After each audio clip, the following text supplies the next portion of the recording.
you on my YouTube channel SK Mission Next Gen. तो dear student, today we will discuss about Sangam age. तो आइए हम आज के टॉपिक की तरफ मूव करते हैं. तो सबसे पहले हम जानेंगे यहाँ पर संगम एज के इंट्रोडक्शन पार्ट के बारे में. तो डियर स्टूडेंट, सबसे पहले हम देखेंगे संगम युग जो है आपका दक्षिण भारत, खासकर जो मुख्य आपका तमिल वाला क्षेत्र है, इसका सबसे जो प्रारंभिक ऐतिहासिक काल था, इसका नाम तमिल कवियों और विद्वानों की संगम सभाओं के नाम पर पड़ा.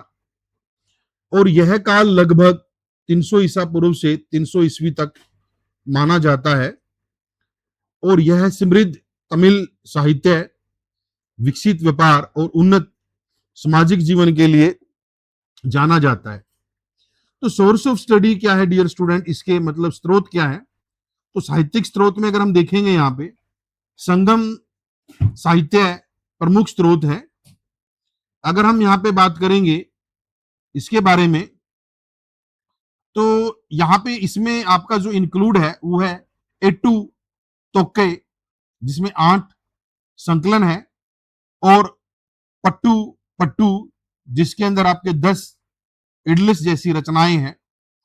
तो यहाँ पे आर्कियोलॉजिकल सोर्सेज के हिसाब से अगर हम देखेंगे, जो कुछ हथलों की खुदाई से हमें महत्वपूर्ण जानकारी मिलती है, जिसमें आपका अरिकामेडु, कोडुमन्नाल एंड आपका अलगनकुल्लम और उरैयूर, ये जो इंपॉर्टेंट प्लेस है, इनकी मतलब खुदाई से हमें जो प्रमाण मिले उससे हमें जानकारी मिलती है. एंड विदेशी विवरण की अगर हम बात करेंगे, जिसमें आपका मेगास्थीनीज, प्लिनी एंड टोलमी जैसे यूनानी और रोमन लेखकों ने दक्षिण भारत के व्यापार, बंदरगाह एंड आपका राज्यों का उल्लेख किया. इसमें अगर हम जानेंगे महत्वपूर्ण तथ्यों में, संगम युग को तमिल साहित्य का शास्त्रीय युग भी कहा जाता है. प्रमुख तमिल जो राजवंश थे, उनमें से आपका चेर, चोल एंड पंड्यास थे. तमिल लोगों और साहित्य की प्रमुख भाषा थी. अगर हम बात करेंगे अर्थव्यवस्था, कृषि, व्यापार और शिल्प पर आधारित थी. समुद्री व्यापार रोम, यूनान, अगर हम बात करेंगे मिस्र, इजिप्ट और साउथ ईस्ट एशिया, दक्षिणी पूर्वी एशिया के साथ होता था. समाज विभिन्न वर्गों में विभाजित था तथा लोग नैतिक और सामाजिक मूल्यों का पालन करते थे. तो डियर स्टूडेंट, इंट्रोडक्शन पार्ट के बारे में आपको अच्छे से समझ में आया होगा. तो आइए हम नेक्स्ट स्लाइड की तरफ मूव करते हैं. नेक्स्ट स्लाइड में हमारा 3 संगम के बारे में जिक्र मिलता है. तमिल परंपरा के अनुसार प्राचीन काल में तमिल कवियों की 3 संगम सभाएं आयोजित हुई थी, जिसमें से पर्थ संगम का जो स्थान था वो था तेन मदुरै, कुमारी कंडम. अब इसको ये कहा जाता है कि अब ये विलुप्त हो चुका है समुद्र में, मतलब इतिहासकारों का मानना है कि डूब गया है. एंड इसके जो संरक्षक थे वो थे पंड्याज. उसकी अवधि की अगर हम यहाँ पे बात करेंगे 4440 ईयर्स, और इसमें अनेक कवियों ने पार्टिसिपेट किया और इसकी अधिकांश रचनाएं अब उपलब्ध नहीं है. द्वितीय संगम का प्लेस जो हम करेंगे कपाटपुरम, इसके भी संरक्षक पंड्या राजवंश रहा है. अवधि 3700 ईयर्स, और अनेक रचनाएं इसी काल में लिखी गई, जिनमें से अधिकांश आज उपलब्ध नहीं है. एंड तृतीय संगम मदुरै, जो आज की डेट में प्रेजेंट्स में वर्तमान है, संरक्षक सेम इसका पंडित, और अवधि 1850 वर्ष, और आज उपलब्ध संगम साहित्य इसी काल से संबंधित माने जाते हैं. तो महत्वपूर्ण जो है आपका प्रथम और द्वितीय संगम की का जो विवरण है, मुख्यतः तमिल परंपरा से प्राप्त होता है, और आज हमारे पास मुख्य रूप से तृतीय संगम से संबंधित साहित्य उपलब्ध है. अगर हम देखेंगे संगम ग्रंथ के बारे में, संगम युग के साहित्य को संगम साहित्य कहा जाता है, और यह सरल और सुंदर मधुर भाषा में लिखा गया है, जिसमें से एट्टू तोक्के 8 संकलन है. ये अनेक कवियों द्वारा रचित कविताओं का संग्रह है. तो डियर स्टूडेंट, जितनी भी कविताएं हैं नाम यहाँ पे लिखेंगे, आपको याद करने की जरूरत नहीं है. सिमिलरली यहाँ पे पट्टू पट्टू, 10 इडलिस, ये विभिन्न राजाओं, स्थान और देवताओं पर आधारित दीर्घ बड़ी बड़ी कविताएं हैं और ये उनके नाम है। ये नंबर में 10 है, तो इनको भी आपको याद करने की जरूरत नहीं है। ओनली आपने एट्टू टोक गई और पट्टू पट्टू इसको याद रखना है आपने। एंड उसके बाद देखेंगे तोलकापियम, ये व्याकरण ग्रंथ है। ये सबसे प्राचीन तमिल व्याकरण ग्रंथ माना जाता है। इसमें व्याकरण, साहित्य, जीवन से संबंधित नियमों का वर्णन मिलता है। और संगम युग तमिल साहित्य, संस्कृति और इतिहास की आधारशिला है और यह प्राचीन तमिल समाज की उच्च विचारधारा, सरल जीवन और समृद्ध परंपराओं को दर्शाता है। आइए डियर स्टूडेंट, नेक्स्ट स्लाइड की तरफ मूव करते हैं। सोसाइटी, इनकी सामाजिक संरचना कैसी थी? वर्ण व्यवस्था उत्तर भारत की तुलना में कम प्रभावशाली थी, लेस प्रोमिनेंट था डियर स्टूडेंट। समाज मुख्यतः आप देखेंगे व्यवसाय, अगर हम बात करेंगे किंगशिप, अगर हम बात करेंगे किंगशिप के बेस पर, क्लैन के आधार पर संगठित था। और मेन जो राजवंश थे, चेर, चोल एंड पंड्या, और ग्राम सभाएं स्थानीय प्रशासन में सहायता करती थी। और महिलाओं की स्थिति के बारे में जानेंगे। महिलाओं को समाज में सम्मानजनक स्थान प्राप्त था, उन्हें शिक्षा मिलती थी और वे साहित्य, संगीत और कविता में भाग लेती थी। प्रसिद्ध महिला कवियों में अगर हम बात करेंगे, अवैयर और कक्क पड़ीनियर शामिल थे।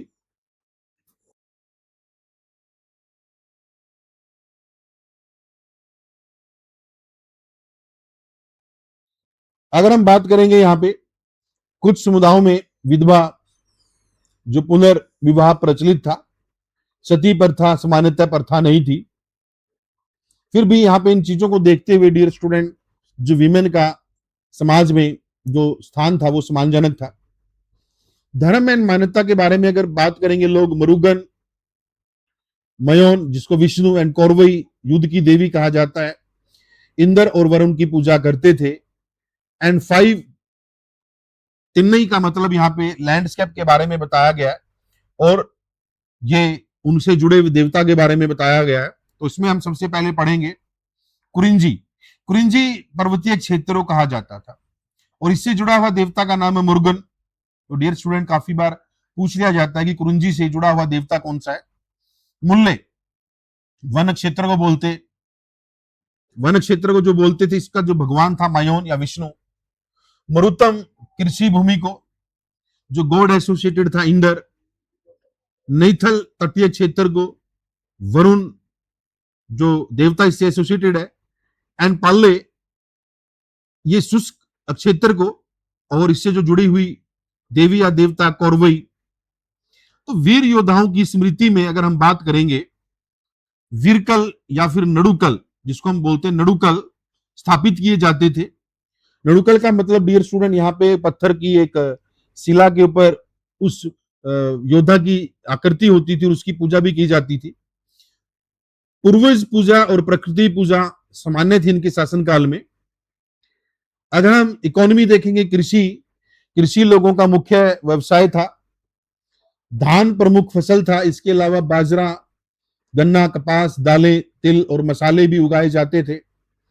सिंचाई के लिए तालाब, कुएं, नदियों और नहरों का उपयोग किया जाता था।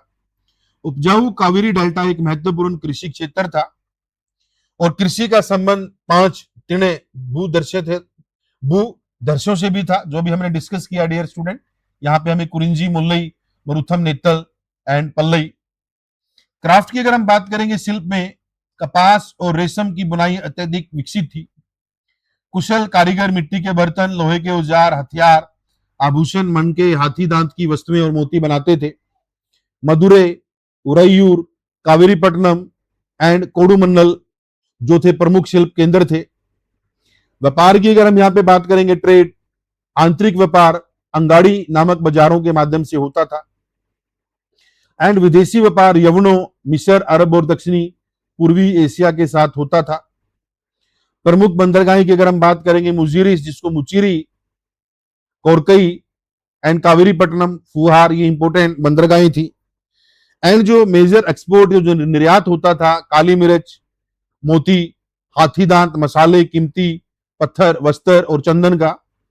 प्रमुख जो आयात होता था सोने के सिक्के, शराब, कांच का सामान, घोड़े एंड मूंगा का। एंड दक्षिणी भारत में मिले रोमन के सोने और चांदी के सिक्के, ये कहीं ना कहीं विदेशी व्यापार का प्रमाण है, प्रतीक है। This one is the evidence that Sangam जो दक्षिण भारत के राजवंश थे, they trade with the Roman empire, क्योंकि हमें यहां से रोमन साम्राज्य के सोने के सिक्के हमें मिले हैं। तो संगम युग प्राचीन दक्षिणी भारत में एक उल्लेखनीय सांस्कृतिक विकास, विकसित अर्थव्यवस्था और जीवंत व्यापार और समृद्ध साहित्य परंपरा का काल था। तो डियर स्टूडेंट, यहां तक सभी को अच्छे से आई थिंक समझ में आया होगा। तो हम नेक्स्ट स्लाइड की तरफ मूव करते हैं। पॉलिटिकल सिस्टम, राजनीतिक व्यवस्था। संगम युग में सुव्यवस्थित राजनीतिक व्यवस्था थी, जिसमें शिथिल राजतंत्र, स्थानीय सरदार और प्रभावी प्रशासन शामिल था।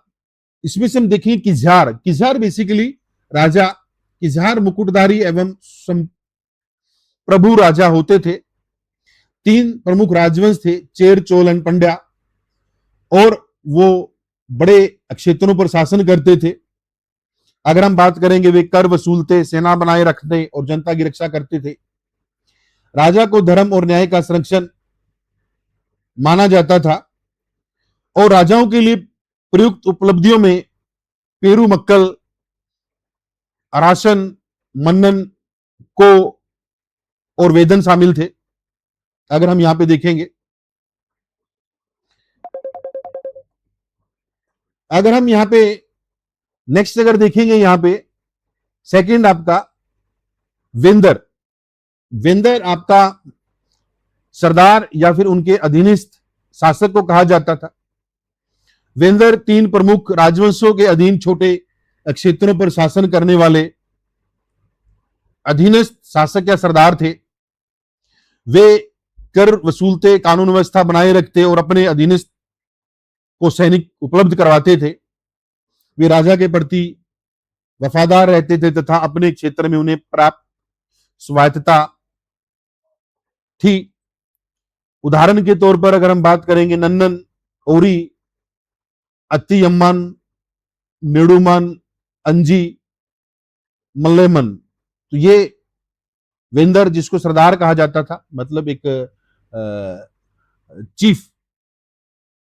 तीसरे नंबर पर वेलिर, लोकल चीफियंस एंड नोटेबल प्रतिष्ठित व्यक्ति। वेलिर स्थानीय सरदार, जिसमें आपका भूमिधर एंड नोबल कुलीन परिवारों से संबंधित थे, जिन परिवारों का नाम था उस टाइम पर। वे छोटे क्षेत्र या गांवों पर नियंत्रण रखते थे। स्थानीय प्रशासन और कृषि व्यवस्था में उनकी महत्वपूर्ण भूमिका थी। वे अक्सर सामान्य जनता और शासकों के बीच मध्यस्थ के रूप में कार्य करते थे। तो पॉलिटिकल सिस्टम, मतलब उस टाइम पे अगर आप देखेंगे तो 3 टायर पॉलिटिकल सिस्टम था, जिसमें किजार, वेंडार एंड वैलिर के माध्यम से प्रशासनिक व्यवस्था को चलाया जाता था।